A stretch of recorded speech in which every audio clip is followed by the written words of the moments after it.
ಎಲ್ಲರಿಗೂ ನಮಸ್ಕಾರಗಳು. ವಚನಗಳಲ್ಲಿ ಕೃಷಿ ವಿಜ್ಞಾನ ಯೂಟ್ಯೂಬ್ ಚಾನಲ್ಗೆ ಹಾರ್ದಿಕ ಸ್ವಾಗತ. ನಾನು ನಿಮ್ಮ ಅಶೋಕ್ ಎಫ್ ದೊಡ್ಡಮನಿ. ಚನ್ನಬಸವಣ್ಣವರು ತಮ್ಮ ವಚನದಲ್ಲಿ ಕೃಷಿಯಲ್ಲಿ ಬೆಳೆಗಳಿಗೆ ನೀರು ಮತ್ತು ಗೊಬ್ಬರಗಳ ಬಳಕೆಯ ವಿಶ್ಲೇಷಣೆಯ ಕುರಿತು ಉಲ್ಲೇಖಿಸುತ್ತಾರೆ. ವಚನ ಸಂಖ್ಯೆ 1673ರಲ್ಲಿ ವಚನ ಈ ರೀತಿಯಾಗಿದೆ: ಪೃಥ್ವಿಗೆ ಚೈತನ್ಯವಾದಡೆ ಸಸಿಗಳು ಬೆಳೆಯುವಲ್ಲದೆ, ಆ ಸಸಿಗಳ ಕೊನೆಯ ಮೇಲೆ ಮಳೆ ಸುರಿದಡೆ ಆ ಸಸಿಗಳು ಬೆಳೆಯಬಲ್ಲವೆ. ಬೆಳೆಯಲ್ಲರೆಯವಾಗಿ ಅಂತೂ ಆ ಸಸಿಯ ಕೊನೆಯ ಸ್ಥಾನವೇ ಜಂಗಮವು. ವೃಕ್ಷದ ಕೊನೆಗಳಿಗೆ ಉದಕವ ನೀಡಿದಡೆ ವೃಕ್ಷ ಪಲ್ಲವಿಸುವುದೇ. ಬೇರಿಂಗೆ ನೀರೆರೆಯಬೇಕಲ್ಲದೆ ಕಾನ ಕೂಡಲ ಚನ್ನಸಂಗಮದೇವ. ಚನ್ನಬಸವಣ್ಣವರ ವಚನವನ್ನು ಗಮನಿಸಿದರೆ ಕೃಷಿಯಲ್ಲಿ ನೀರಿನ ಮಹತ್ವ ಮತ್ತು ನಿರ್ವಹಣೆಯ ಬಗ್ಗೆ ತಿಳಿಸುತ್ತಾ, ಅದು ಅಲ್ಲದೆ ಹೆಚ್ಚಿಗೆ ನೀರು ಬೆಳೆಗಳಿಗೆ ಒದಗಿಸುವುದು ಕೂಡ ಅಪಾಯಕಾರಿ.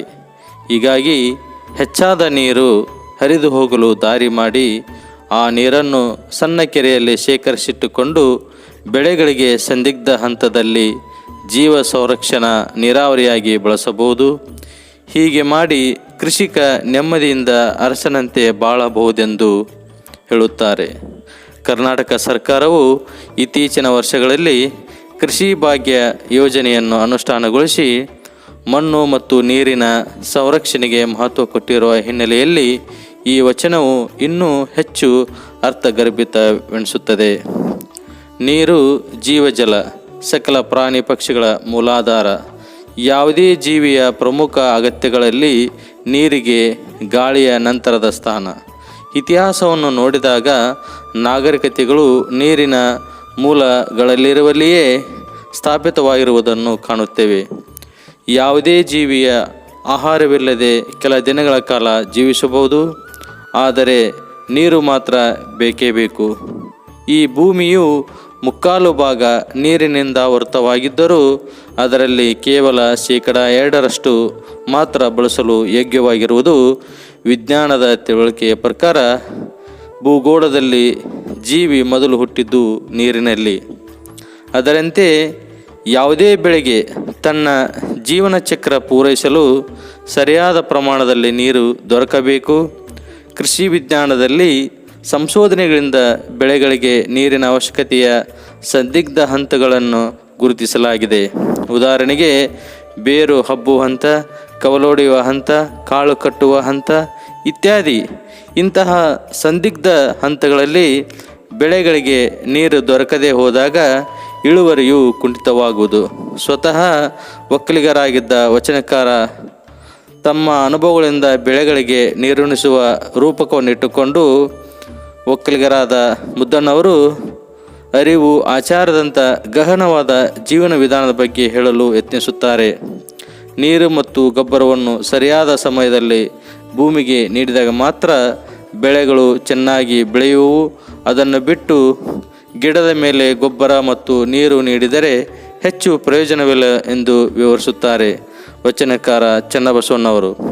ಇಂದಿನ ವಿಜ್ಞಾನದ ಸಂಶೋಧನೆಯಂತೆ ಗಿಡ ಮರಗಳ ಬೆಳವಣಿಗೆಗೆ ಅವಶ್ಯಕವಾದ ನೀರು ಮತ್ತು ಪೋಷಕಾಂಶಗಳನ್ನು ಸಸ್ಯಗಳ ಬೇರುಗಳು ಭೂಮಿಯಿಂದ ಹೀರಿಕೊಂಡು ಸಸ್ಯದ ಇತರ ಭಾಗಗಳಿಗೆ ನೀಡಿ ಬೆಳವಣಿಗೆ ಮತ್ತು ಆಹಾರ ಉತ್ಪಾದನೆಗೆ ಬಳಸಿಕೊಳ್ಳುತ್ತವೆ. ಬೆಳೆಗಳಿಗೆ ನೀರು ಒದಗಿಸುವ ಪ್ರಮುಖ ಮೂಲವೆಂದರೆ ಮಣ್ಣು. ಮಣ್ಣಿನಲ್ಲಿರುವ ತೇವಾಂಶವು ಬೇರುಗಳ ಮುಖಾಂತರ ಸಸ್ಯಗಳ ದೇಹ ಸೇರಿ ಅಲ್ಲಿಂದ ಇತರೆ ಭಾಗಗಳಿಗೆ ಸಂಚರಿಸುತ್ತದೆ. ಈ ವೈಜ್ಞಾನಿಕ ತಿಳುವಳಿಕೆಯನ್ನು ಹಿಂದಿನ ಕಾಲದಲ್ಲೇ ವಚನಕಾರರು ಹೊಂದಿದ್ದರೆಂಬುದಕ್ಕೆ ಉದಾಹರಣೆಯಾಗಿದೆ ಈ ವಚನ. ಇಳುಕಲ್ಲಿಗೆ ಅಡ್ಡ ಒಡ್ಡು ಹಾಕುವುದು ಮತ್ತು ಬೇಸಾಯ ಕರ್ಮಗಳನ್ನು ಅನುಸರಿಸಿದರೆ ಓಡುವ ನೀರನ್ನು ತಡೆದು ಬಿದ್ದ ಸ್ಥಳದಲ್ಲೇ ಇಂಗುವಂತೆ ಮಾಡಲು ಸಹಕಾರಿಯಾಗುತ್ತದೆ.